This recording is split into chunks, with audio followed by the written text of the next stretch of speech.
Okay. My name's Councillor Sayers. I'm the Chair of the Budget and Performance Committee. Just declare this meeting open. Just go through some housekeeping here. Just a couple of reminders for those online, and we do have a few today, and people who will need to go online during the meeting. Just make sure you're in a secure, safe place. Don't use technology while you're driving, and turn on your camera when you're speaking. Okay, so for those who've asked for attendance by link, and I think they've all got the links, is Councillor Williamson. Oh, he's online. Welcome. Councillor Foley, for when you need to leave. Got some council business to attend to. Councillor Filipina, have you got your link in your inbox? Your link. Yeah, just we'll make sure you've got your link. And Councillor Fletcher, thank you. Yeah, we'll get it to you. Okay. Okay, thank you. It says 11 a.m. up on my big green screen. Are you sure you meant 11 a.m.? Okay. Just anything else under that item? No? Okay, very good. Declarations of interest. Sorry, Chair, there were a number of others who had early departure requests in as well. Apologies, sorry. Oh, okay. Thank you. On the back of the Here we go. Okay, we do have some apologies. Absence from member Nataki. Lateness from Councillor Baker's here, so welcome, Andy. Early departure, Councillor Ferry, Councillor Foley, Councillor Papina, Councillor Leslie Simpson, Councillor Fletcher. Anyone else? Councillor Hills? We've got you now. See how we go, Your Worship. Yeah. Okay, so all those in favour for accept those. I'll move it. Sorry, I'll move it. The seconder will be Councillor Burns. All those in favour? Against? Carried on the voices. Okay. Any declarations of interest, team? There being none, move on to confirmation of minutes. That's for the 17th of March. Happy to move. Happy to move by Councillor Fletcher, seconded by Councillor Foley. Thank you. All those in favour? Aye. Those against? Carried on the voices. There's no extraordinary items. No petitions, no public input, no local board input received. So going to the first substantial item is 8.1. Is everyone dialed into resolve, please? Now the purpose is to receive an overview of the changes to accountability arrangements for water, wastewater and stormwater required by the Local Government Water Services Act 2025 and approve resulting changes to the constitution of Watercare Services Limited, including to provide for Auckland Council to comment on required amendments to and approve the water services strategy. I'll just welcome up the officers up to the table. Okay, thank you. And I think the item will be kicked off by our Chief Financial Officer, Ross Tucker. So Ross, over to you. Thank you. Okay. Before I hand over to the team, I just want to make sure that everyone's aware that there are some new accountability requirements under the new water reform legislation around the planning documents and the planning regime for both water care and stormwater. And the team will sort of talk you through those arrangements and the planning there. But an important thing to note is that even though these are new things, there are new plans that happen outside of the long-term plan, in a practical sense, we're trying to manage it all as one process. So the work that's underway at the moment in terms of giving direction around water and wastewater and stormwater will sort of happen through the governing body giving direction. We'll look to consult with the public as one combined package, these water plans and the LTP, and then make decisions in a similar time frame. So things are moving and shifting, the requirements are different, but we should think of it, just bear in mind that we're keeping it together as one long-term plan as we move forward. And so with that, I'll hand across to the team to just talk about some of the new accountability arrangements. Tēnā koutou katoa.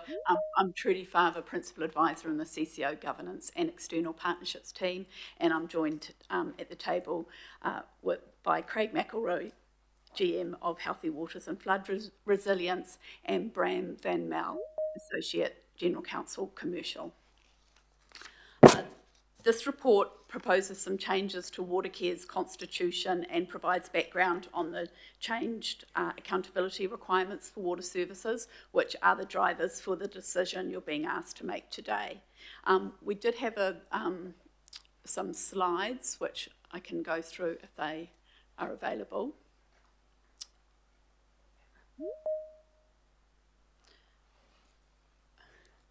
I can just make a start.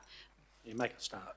The government has now completed the legislative changes to support its local water done well reforms, and so the legislation, as Ross highlighted, sets out new governance and accountability requirements for water, wastewater and stormwater. This includes a new Watercare significance and engagement policy, Auckland Council's statement of expectations for Watercare, a Watercare water services strategy, which covers water and wastewater, and an Auckland Council stormwater services strategy and stormwater network risk management plan.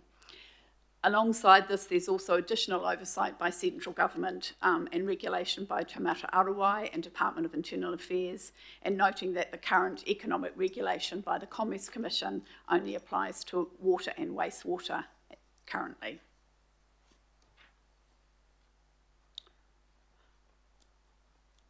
So information on water services cannot be included in long-term plans. Both Auckland Council and Watercare will prepare water services strategies alongside the long-term plan, and these will occur at the same cadence as long-term plans with annual budgets in between years. The strategies will cover the cost of and investment associated with providing water services, the proposed charges, levels of service and performance measures, financial forecasts, and long-term infrastructure and investment plans. And as Ross highlighted, consultation on these documents will occur at the same time as consultation on the LTP. The next slide shows how the new water strategies fit together with Auckland Council's integrated long-term planning.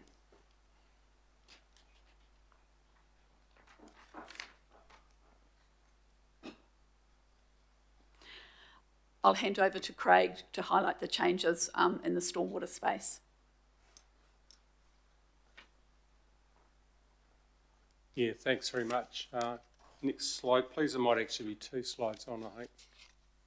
I know it's changed the order. Cool. So, look, just want to talk to you through stormwater. So, there's been quite a few changes. One of them is that critical private streams and overland flow paths now become the responsibility of council. What we have to do is to define what critical is. And there is no, at this stage, there is no national guidance as to how this is going to be worked through.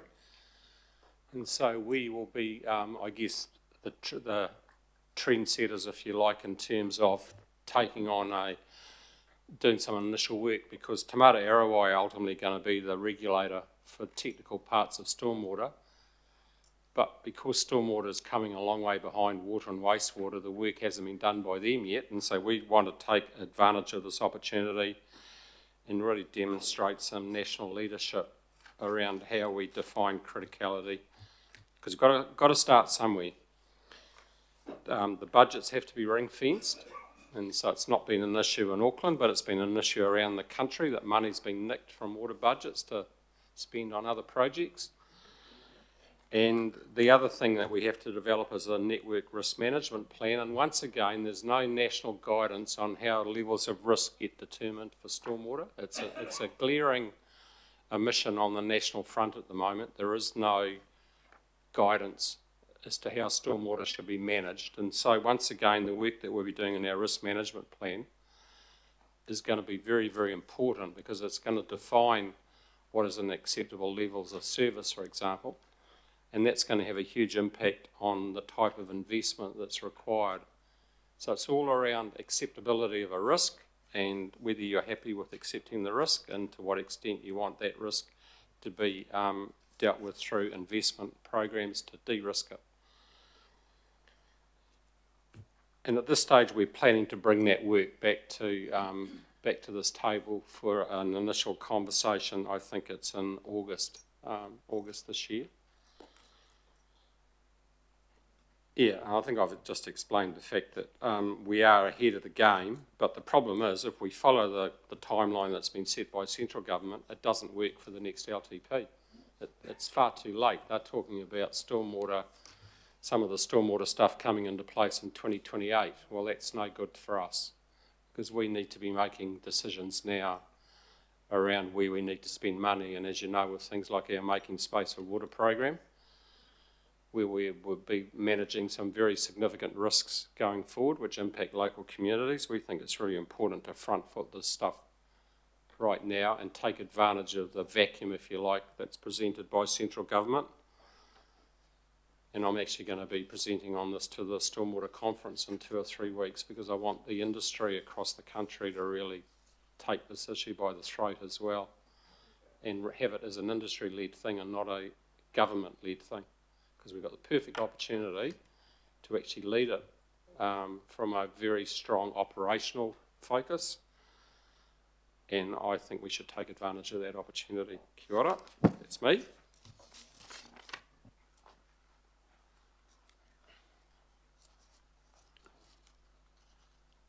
So if we go to the next slide. Council will need to set a new statement of expectations for Watercare for their water services strategy, and this will be developed as part of direction setting for long-term planning and decision making made at that time. It should be noted that Auckland Council's influence on Watercare's water services strategy is moderated by the requirements imposed by the Commerce Commission. For example, they'll be setting a price quality path, and Taumata Arawai, because they do set some national standards. So the committee today is being asked to decide on its involvement in Watercare's water services strategy, and the legislation sets 2 options. One is to provide comments only on the strategy, and the other to provide comments, approve the strategy and require amendments if needed. So that if we go to the next slide, the recommended option in the report is to provide Auckland Council with the ability to comment, approve and amend Watercare's water services strategy and annual budget to ensure alignment with your shareholder expectations and priorities. And the other recommended amendments to Watercare's constitution, which are attached to the report, are to reflect the new legislation and align with Council's appointment and remuneration policy. So I'll leave it at that as an introduction. I'm happy to take questions. Oh, that's good. Thanks for being so concise, team. I think is there a mover? Let's get it live. Mover? Yeah, okay, so Deputy Mayor Simpson, seconded by His Worship. Okay, now, and just noting there's A is about improving, B is about delegations, and the rest is noting. So, any questions, please? Yeah, thank you. Councillor Bartley. Oh, thank you. My concern about water care is the cost to consumers and making sure that water stays affordable for families in Auckland. I don't think this constitution does that. It seems to me like it's basing itself strictly on the legislation, which seems to have a lot of caveats to it in terms of minimum levels consistent with the effective conduct of its undertaking. So dependent on maintenance, dependent on the state of the assets, dependent on maintenance program. Is there any way we can push back for something, ask for a bit more than this? Kia ora, councillors.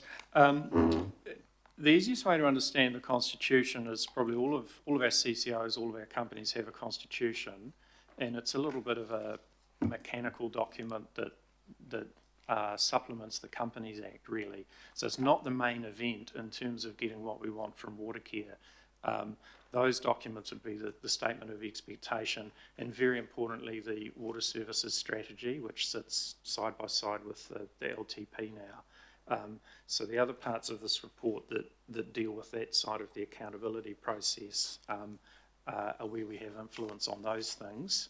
And also, as Trudy has mentioned, one of the other new aspects of the water reform is the price path sort of regulation from the Commerce Commission, which is also aiming, obviously, at there being appropriate investment in the sector, but also its impacts on consumer pricing.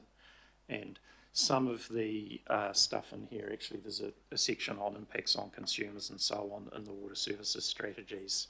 So they're a little bit more detailed than the LTP was, so that's good. But the Constitution itself is really a bit of an under the hood technical thing. Yeah. Okay. Are there any other questions? Yep, Councillor Turner.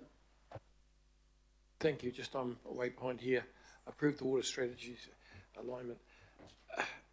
This water strategy, the stormwater strategy that we're doing in-house, that's going to, in that we'll be able to determine kind of like the weighting of maintenance spend compared to things like that. How is it gonna work?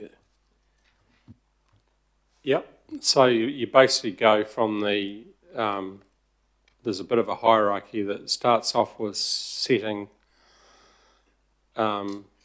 sort of business expectations, but it's the word, I think, what's the word that we've come up with? It's, Outcomes and strategic priorities. it's our outcomes and strategic priorities at a high end, and then that moves into the stormwater services strategy, which then informs the risk management plan, which then informs the asset management plan, which then would determine the investment that's required, both operating and capital investments, to manage those risks.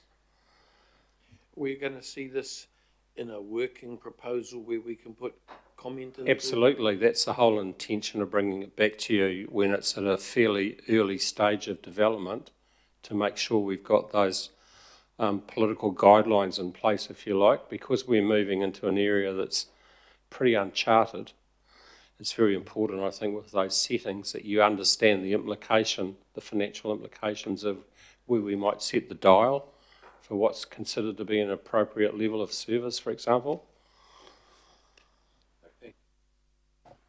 Craig, can I ask you a question? You talked about, this having to define critical overlay and flow paths. Obviously, in the urban environment, you've got stormwater systems that are taking water off the road, keeping traffic, pedestrians, etc. safe. They go into stormwater pipes and out to the ocean. In the rural sector, and the roads out there, it's a bit different.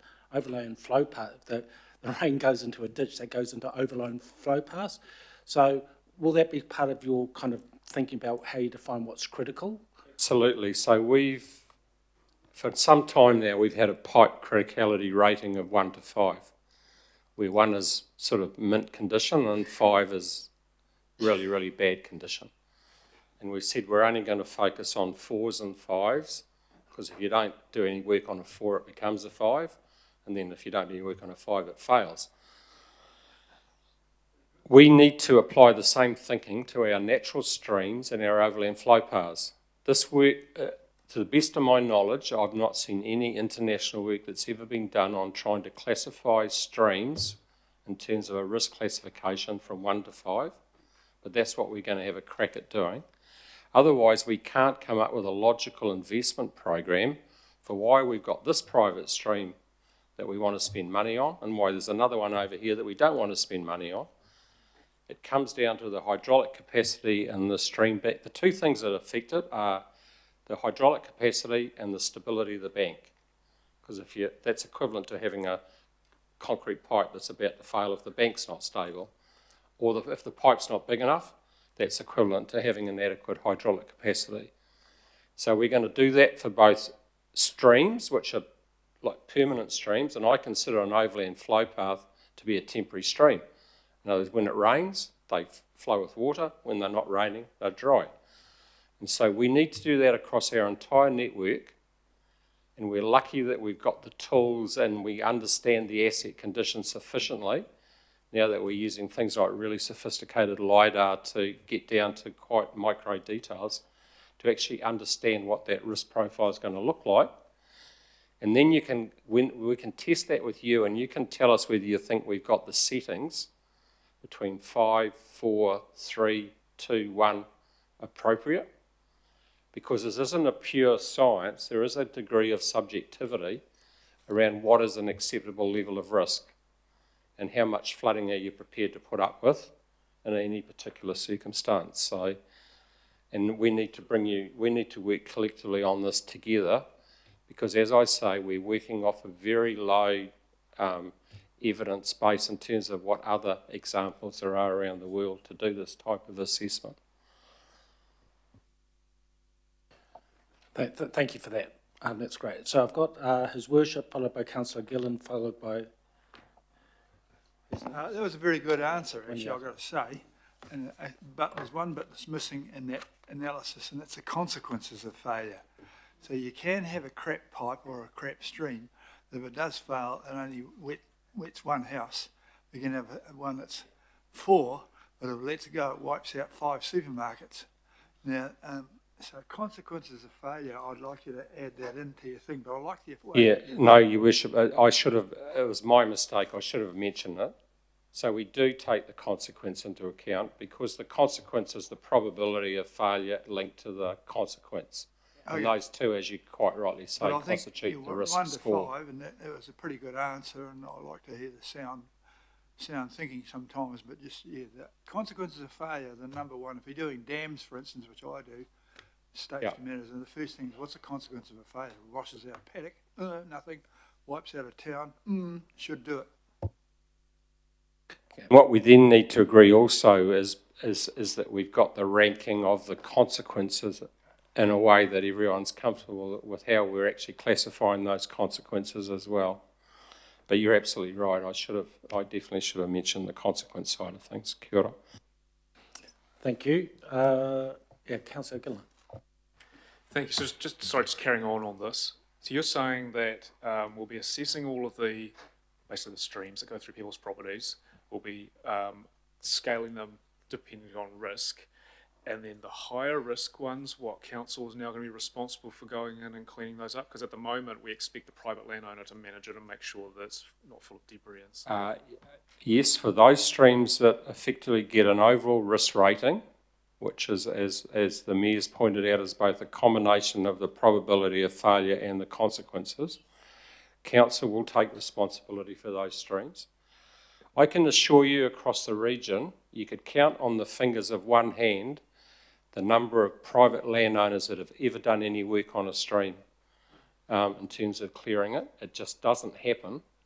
And to be honest, in many cases those streams have more flow because upstream development has been consented. And I think in many cases it's not fair to expect a private landowner to do work on his stream if there are unintended consequences of other council decisions that have impacted on what that stream is having to deal with. So for the first time ever, we've got the ability to get in and act, because the water doesn't recognise whether it's public or private, it doesn't care less, right? And so for the first time ever, if we've got a situation where the landowner won't, because he probably isn't, he can't afford to do it or he doesn't want to do it, we now have step-in rights to, because otherwise we're going to have an unintended consequence across the network, which is going to cause a significant flooding risk. So just as a follow-on then, thank you for that. How are we going to let each landowner know whether their stream meets that threshold and that what council will and won't do and what the landowner needs to do? And also, can you just compare that to what happens at the moment? Are we putting out flyers? Are we telling people what they need, what they should be doing to maintain their streams or not? We encourage what I would call people being good citizens, but to be honest, when it comes to private streams, there's really been a total lack of clarity in in the rules and how they should be applied. And so it's not an area that we would go out and give detailed advice on private streams, other than where that stream was causing a major problem to the network performance. But going forward under this new This is going to system, provide a hell of a lot more clarity, and this isn't going to be a static situation. So we will be needing to do regular reassessments of risk based on age and condition over time, because things might change. Well, things will change over time, and so we just won't do it once and put it away and forget about it. We're going to need to, and that's why we need good models and good ways of actually monitoring what's going on in the environment. sorry, another question then you've triggered in my mind. Do you have the ability to legally go onto the private property to check out the stream if it's classed as a private stream? Has that changed under this legislation? We still have to follow a process in order to access the land in the first place, but most of the work we do can be done by not always having to go onto the... So the hydraulic side of things we can determine through the LiDAR work, and it's only where we might know that there's some known instability issues with the bank that we'd want to go on and do a bit more inspections. My understanding is that permission cannot be unreasonably withheld from us, and that's dealt with in the legislation. But there is a process that we are going to have to follow. But I imagine if it applied to a landowner stream, we'd apply the process once, and having got the approval through that process, then we'd have an ongoing ability to monitor that on a regular basis. Well, if we're going to be maintaining the asset, we have to be able to get on there to do the work. Yeah, thank you, Councillor. Councillor Winiata, followed by Councillor Turner. Yes, thank you, Chair. Just a question regarding the changes to the Constitution. CCO Objectives 3.4a just it crosses out any reference to the Statement of Intent. So just to clarify, Watercare is going to be creating a new Statement of Intent under the new model, or just as to why that's been crossed out? Thank you, Councillor. Under the legislation, the water services strategy is the new statement of intent for CCOs that are water organisations. So the current situation is that Watercare's current statement of intent will stay in place until their new water services strategy takes over, which will be 1 July 2027. So for water organisations, they don't have statements of intent now, just this water services strategy and annual budget process. I appreciate that, thank you. This one's for you, Craig. You mentioned overland flow paths are now the responsibility of council. I'm aware that there are some developments that residents have made or been part of where they're no longer in a floodplain, but the limbs are unable to be updated due to cost issues and things like that. If we take on the responsibility, well, when we take on the responsibility of the overland flow path, is it a bit of a hidden, a bit of a minefield in terms of responsibility for something that needs to be updated? Are you just looking at streams specifically? No, we need to consider overland flow paths as well, although there'll be a lot less highly critical overland flow paths than there are highly critical streams. But we are only talking about those Category 4 and Category 5 assets, not all overland flow paths. Otherwise, we would just be impossible to, there's just too many. Okay, no, I appreciate the clarification. And we will know where those critical overland flow paths are, and if for any reason it's related to recent earthworks activity where the limb hasn't caught up yet, we know where those situations are, and we would be able to apply the thinking as to the real risk, not what a council record might be showing at the moment, where the record hasn't kept up with the process. Okay, in terms of fast track applications, are you made aware of any fast track applications happening or that may be made in and around those Category 4 or 5 overland flow paths? Well, we will be involved in any, if there are fast track applications, we will make sure that we are involved in those applications so we can raise issues around any known risks that could be part of that process. Okay, no, I appreciate that. Thank you. Thank you, Councillor. Councillor Turner. Thank you. Yeah, I heard you say about how the rules and things have been so misunderstood by by property owners. That's one of the reasons why the property owners aren't getting in the creeks. Not that they are not prepared to, but they're too scared to because of SEAs, silts, riparian area rules. Will this strategy help to clarify that? Yes, it's going to have to, because we want to completely review the way that we obtain authorisation to do work.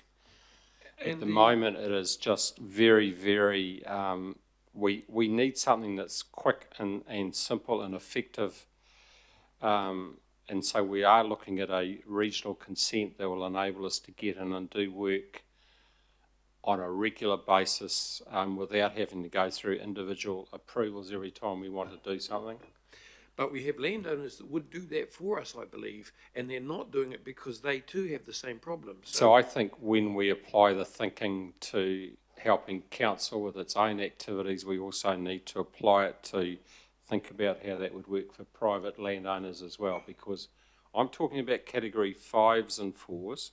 If you're a landowner and you've got a category 3 stream and you'd like to do something about it, we need to be helping those landowners get the necessary approvals so that it makes it an easy administrative task for them, not an expensive task. Great, and that just, so you've got categories 1 to 5, which infers that more effort will be focused on, as you said, 3s and 4s and 5s, but the maintenance requirement of every one of those categories is the same, is it not? We will not be maintaining category 1, 2 and 3 streams or overland flow paths. But then they'll become category 4s and 5s. In some cases that may be the case, but we would be expecting under law at the moment, those streams still should be maintained by private landowners. I understand the point you're making. Okay. If they do nothing, it could be ultimately turn into a 4 or a 5. Yeah, okay.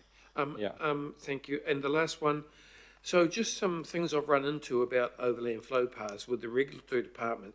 A lot of overland flow paths actually get modified with development, sometimes with illegal, I don't want to say illegal, but someone adds gravel to their car park and next thing the overland flow path is slightly different, affecting other people. I'm told by regulatory that the only way they can trigger a response to that is when the overland flow path mapping changes on the GIS. They say the GIS is the gospel to yeah? Do you understand what I understand exactly the point that you're making. That's one of the reasons why we need to do regular LiDAR flying of the region so we can determine what works have been done, what earthworks have been done that might change those overland flow paths. So when was the last time the GIS, how regularly is the GIS upgraded now with these sorts of mappings? Is there a process for every regular period? Yeah, no, we're looking at, now that we're moving to more drone technology, we can fly the streams a lot more frequently. I think the current feeling of the team is that frequency needs to be done probably on a 2 or 3 yearly basis in order to get good regular information, because it's a pretty dynamic environment and the technology now is so cost effective with drones and with high resolution cameras that there's a tremendous amount of work we can do that previously would have required helicopters and all sorts of things, but we're doing a hell of a lot with drones now. So to the extent that council's got a whole drone business that it runs in order to make these things more cost effective. Okay, so these sorts of scheduled flyovers will go into the strategy? Absolutely. I think it's going to become a critical part of how we classify risk is by doing that work on a regular basis. Right. thank you for that. Right, there aren't any more questions, so any debate, team? There being none, I'll put the motion. All those in favour, please say aye. Aye. Any against? There being none, I declare that carried. Right, thank you very much.